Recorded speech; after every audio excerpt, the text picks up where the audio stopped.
Hello everyone.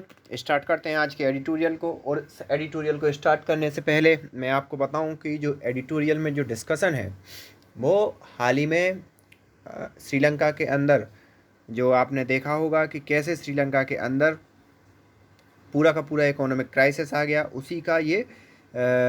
उसी के बारे में ये पूरा का पूरा एडिटोरियल है। और इससे कहीं ना कहीं हमें भी सबक मिलता है कि हम जो फ्री योजनाएं लेते हैं, गवर्नमेंट का तो छोड़ दो, गवर्नमेंट देती इसलिए है क्योंकि हम लेना चाहते हैं, सीधी सी बात ये है।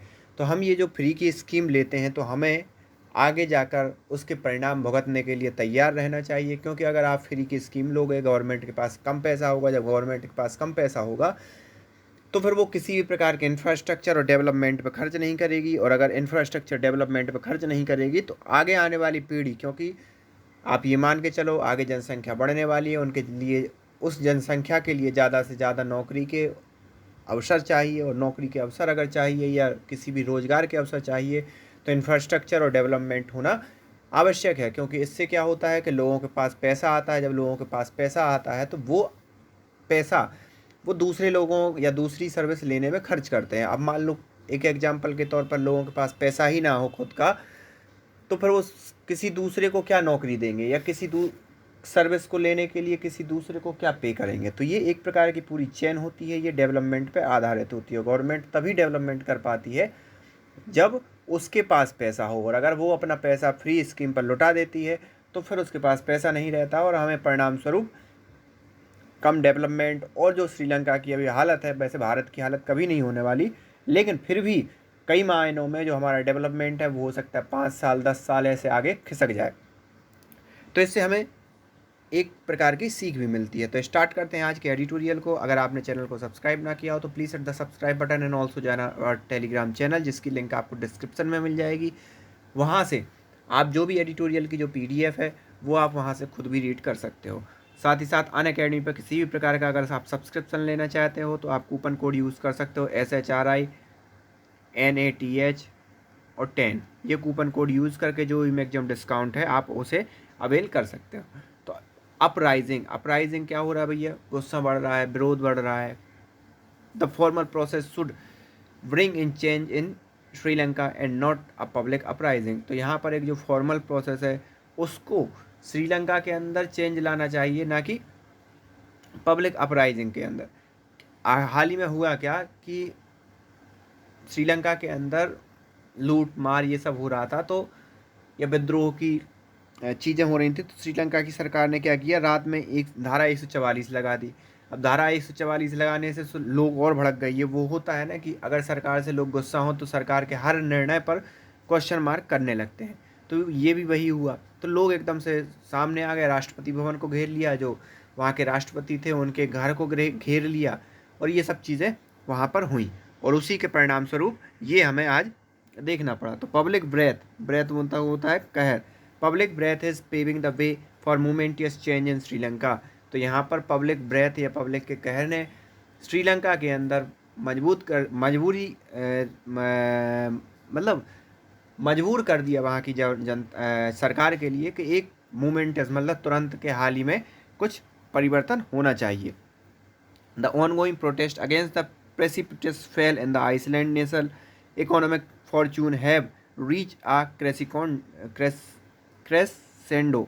तो यहाँ पर जो श्रीलंका का एकदम से क्या हुआ, इकोनॉमिक फेल आउट हुआ या कहना चाहिए आर्थिक रूप से श्रीलंका क्या हो गया, दिवालिया हो गया। उसका जो विद्रोह है या कहना चाहिए उसके जो परिणाम है, उसके परिणाम स्वरूप जो वहाँ पर प्रोटेस्ट हो रहे थे या जो गुस्सा था वो एकदम से उनमें तेजी आ गई अभी हाल ही में। President Gotabaya Rajapaksa whose secretariat was overrun by thousands of people and his official residence occupied by the boisterous protester, and Prime Minister Ranil Wickremesinghe whose private residence was set ablaze have both expressed the readiness to resign। तो यहाँ पर सबसे पहले राष्ट्रपति की बात करें तो राष्ट्रपति ने कहा कि भैया उनका जो सचिव है खुद तो इस्तीफा दे दिया था, लेकिन हाल ही में अभी क्या होता है कि सचिव वो सब चीज़ें संभाल रहा था, तो उसका भी क्या किया, प्रोटेस्टर ने विरोध किया। पूरा का पूरा 1000 पीपल उनके जो सचिव के सेक्रेटरीट थे, जो रानी विक्रम गोटबाया राजपक्षा जो वहाँ के राष्ट्रपति थे, उनके जो पूरा का पूरा रहने का स्थान था, वहाँ आवास को घेर लिया। प्राइम मिनिस्टर के साथ भी यही हुआ कि जो प्राइवेट रेसिडेंस था प्राइम मिनिस्टर का, उसको जला दिया गया, और जो सरकारी आवास था उसको भी घेर लिया। और इससे क्या हुआ कि दोनों को उथल पुथल के रूप में उन्हें रिजाइन करना पड़ा। पहले वो ये सोच रहे थे कि हम एक नई सरकार बना देंगे, उससे क्या होता है, अराजकता नहीं फैलती किसी भी देश में। अगर आप एकदम से सरकार खाली रहे तो उस देश में अराजकता तुरंत फैल जाती है। इसलिए वो सोच रहे थे कि दूसरे राष्ट्रपति को नियुक्त करके फिर वो रिजाइन दें, लेकिन उन्हें तुरंत रिजाइन देना पड़ा। Mister Rajapaksa, the main target of the people, unbridled anger and convey his willingness to resign on July 13, while Mr. Bikram Sindhe is awaiting an alternative all-party government to be ready to take over before he step down। तो यहाँ पर अगर राष्ट्रपति की बात करें mister Rajapaksa की, तो उन्होंने को लोगों के गुस्सा को झेलना पड़ा, और उन्होंने जुलाई 13 जुलाई को ये कहा कि भैया हम क्या कर देंगे, रिज़ाइन कर देंगे। ठीक है। प्रधानमंत्री की बात करें तो प्रधानमंत्री विक्रम सिंधे जो प्रधानमंत्री हैं, उन्होंने कहा कि हम भी रिजाइन कर देंगे, थोड़ा सा बस दूसरी पार्टी की गवर्नमेंट बन जाए, या दूसरी पार्टी का जो भी एक मतलब कुर्सी पर कोई बैठा हो। सीधी सी बात यह है कि अराजकता ना फैले, तो बिफोर ही स्टेप डाउन, जिससे कि वो पहले रिज़ाइन करें, उससे पहले एक अस्थायी सरकार हो या परमानेंट सरकार हो, जो भी जनता स्वीकार करे वो सरकार वहाँ पर आ जाए। It is now fairly clear that people have not been pacified by the formation of new regime under Mr. Bikram Sindhe। तो यहाँ पर ये गुस्सा ये दर्शाता है कि पीपल जो है वो किसी भी उस गवर्नमेंट को स्वीकार करना नहीं चाहते जो रानिल विक्रम सिंधे या गोटाबया राजपक्षा के अंतर्गत बनी हो। सीधी सी बात है, वो इन लोगों से बहुत नाराज़ हैं।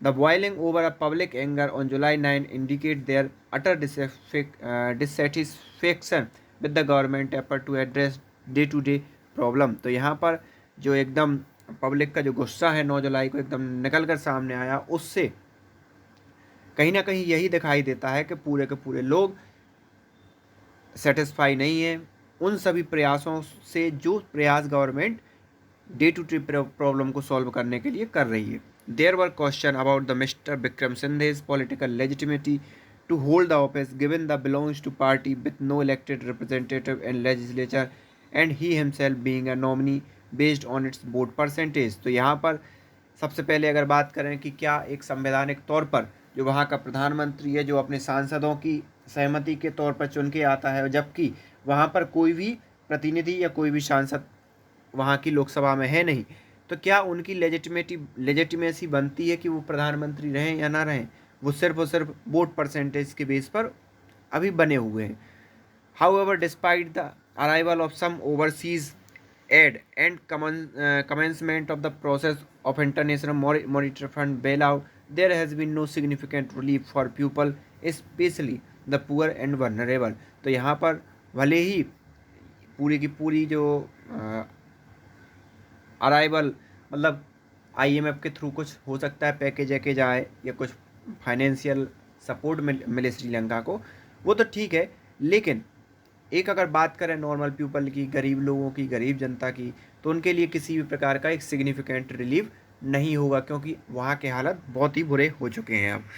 The next few days are the crucial for the country, as will show whether the political class can rise above its difference and put in place an alternative regime that can steer the country toward the economic recovery। तो अगले आने वाले कुछ दिन बहुत ही crucial हैं इस देश के लिए। क्यों? ये दर्शाएंगे कि पूरे के पूरे मतलब वो ये हो रहा है ना कि सभी पार्टी की मिलकर एक गवर्नमेंट बने, क्योंकि कोई स्पष्ट बहुमत तो किसी को है नहीं। तो अब ऐसे में क्या होगा जो वर्तमान प्रधानमंत्री राष्ट्रपति दे देंगे इस्तीफा, तो ऑल पार्टी गवर्नमेंट बनेगी। जब ऑल पार्टी गवर्नमेंट बनेगी तो यहाँ पर ये देखने को है, as it will show whether the political class can rise above it difference. क्या जो पॉलिटिकल क्लास है मतलब राजनीतिक पार्टियाँ हैं वो अपने डिफरेंस भूल कर एक साथ आएंगी, पुट प्लेस अल्टरनेटिव रिजिम, और यहाँ पर वो एक अल्टरनेटिव वैकल्पिक सरकार बनाएंगी। ये एक प्रश्न चिन्ह है। जो एक ऐसी सरकार, सबसे पहले तो सभी पार्टी की सरकार है तो सबकी सुननी पड़ेगी, और दूसरी बात यह है कि आपको श्रीलंका को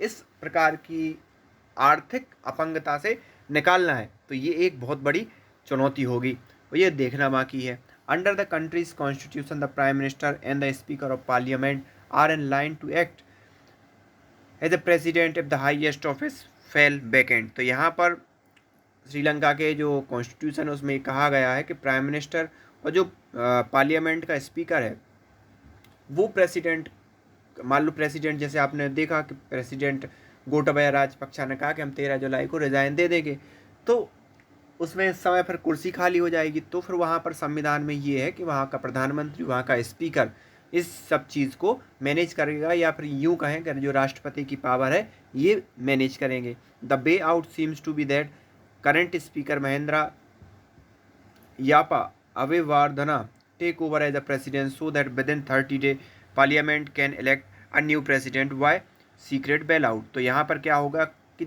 अगले 30 दिन के लिए जो वहाँ के स्पीकर है महेंद्रा यापा अवेवर्धना, तो वो क्या करेंगे, प्रेसिडेंट की कुर्सी को संभालेंगे और अगले 30 दिनों के अंदर वहाँ का नया राष्ट्रपति सीक्रेट बेल आउट पेपर से चुन लिया जाएगा। However this move will be contingent on the resignation actually materialising. तो यहाँ पर ये सब मूव इसलिए भी होंगे कि जो रेजिग्नेशन है वो एक्चुअली क्या हो, मटेरियलाइज हो जाए, मतलब एक मूर्त रूप में आ जाए। Any delay in creating condition for the emergence of alternative may not go down well with the public and may lead to more unsavoury incidents. तो यहाँ पर अगर किसी भी प्रकार का डिले करती है गवर्नमेंट, तो वही जो मैं पहले डिस्कस कर रहा था कि जैसे ही किसी भी देश में जो वहाँ का मुखिया या वहाँ की जो राष्ट्रपति हुआ या वहाँ का प्रधानमंत्री हुआ उसकी कुर्सी खाली होती है, तो देश में अराजकता फैल जाती है, छोटे छोटे गुट बन जाते हैं, छोटी छोटी पार्टियाँ बन जाती हैं और सभी पावर के लिए अपनी लड़ाई करने लगती हैं। The occupant of the two man office will have to make their decision early so that country's transitions to stable regime can be easy। तो यहाँ पर जो भी ऑक्यूपेंट होगा ऑफ टू मैन ऑफिस की बात कर रहा है, पहला राष्ट्रपति, दूसरा प्रधानमंत्री, मतलब जो भी प्रधानमंत्री और राष्ट्रपति की कुर्सी संभालेगा, विल हैव टू मेक, उसको इस प्रकार के डिसीजन लेने पड़ेंगे कि early so that condition stable, कि कंट्री के अंदर एक स्टेबल रिजिम, एक स्टेबल स्थायी शासन बने और एक जो कि थोड़ा सा क्या हो, अभी जो जितना पब्लिक एंगर है, लोगों के अंदर गुस्सा है अपनी समस्याओं को लेकर, अपनी परेशानियों को लेकर, तो वो थोड़ी सी ईजी हो, तो एक उनको ऐसे डिसीजन लेने पड़ेंगे। It is possible to argue that regime change may redound a nobody benefit will achieve nothing more than mollifying the masses for now and will not ease to economic travail of the people। और यहाँ पर यह भी possible है कि हो सकता है नया रेजिम कुछ ना कर पाए, बल्कि और ही लोगों का गुस्सा उससे बढ़े और जो उनकी आर्थिक हालात है वो और ख़राब हो। However, it is always better that a formal process is set in motion to effectuate change than being left to exigency of the public uprisings। तो यहाँ पर जो भी हो, लेकिन कम से कम आप अगर पॉलिटिकल चेंज या एक जो संवैधानिक प्रोसेस हो उसको आप आगे बढ़ाते हो, तो वो एक देश के फ़ायदे में होगा, बजाय इसके कि आप लोगों को एकदम ऐसे ही रोड पे छोड़ देते हो, किसी भी प्रकार का आप पूरी कुर्सी खाली, राष्ट्रपति की कुर्सी खाली, प्रधानमंत्री की कुर्सी खाली छोड़ देते हो, तो फिर क्या होगा, किसी भी देश में हो अराजकता तो फैलेगी ही। It will also impart some much needed political legitimacy to whoever will emerge as a president and prime minister and steer the country through troubled time। तो यहाँ पर एक प्रश्न ये भी निकल कर सामने आता है कि आखिरकार राष्ट्रपति और प्रधानमंत्री की कुर्सी कौन संभालेगा जो कि देश को इस आर्थिक हालात से उबार सके। The country can not afford a fresh election now nor can it be without leadership. तो यहाँ पर ये भी एक बात देखने वाली बात है कि कंट्री जो है वो एक नए इलेक्शन को अफोर्ड नहीं कर सकती, nor can be without a leadership, और ना केवल और ना ही विदाउट लीडरशिप के मतलब ना तो चुनाव करवा सकती कंट्री, क्योंकि चुनाव करवाएगी तो उसमें खर्चा होगा, और ना ये भी नहीं हो सकता कि दोनों राष्ट्रपतियों को पब्लिक ने बोल दिया कि भैया तुम इस्तीफा दे दो, तो बगैर लीडर के भी कंट्री नहीं चल सकती। तो ये दोनों चीज़ें देखने वाली बात है। ऐसे में चुनाव हो नहीं सकता, वर्तमान के राष्ट्रपति प्रधानमंत्रियों को पब्लिक पसंद नहीं कर रही, तो अब क्या होगा, एक नई लीडरशिप को आगे आना पड़ेगा बगैर चुनाव के और श्रीलंका के हालात को संभालना पड़ेगा। तो आई होप आपको ये एडिटोरियल समझ में आया होगा। So thank you for this editorial.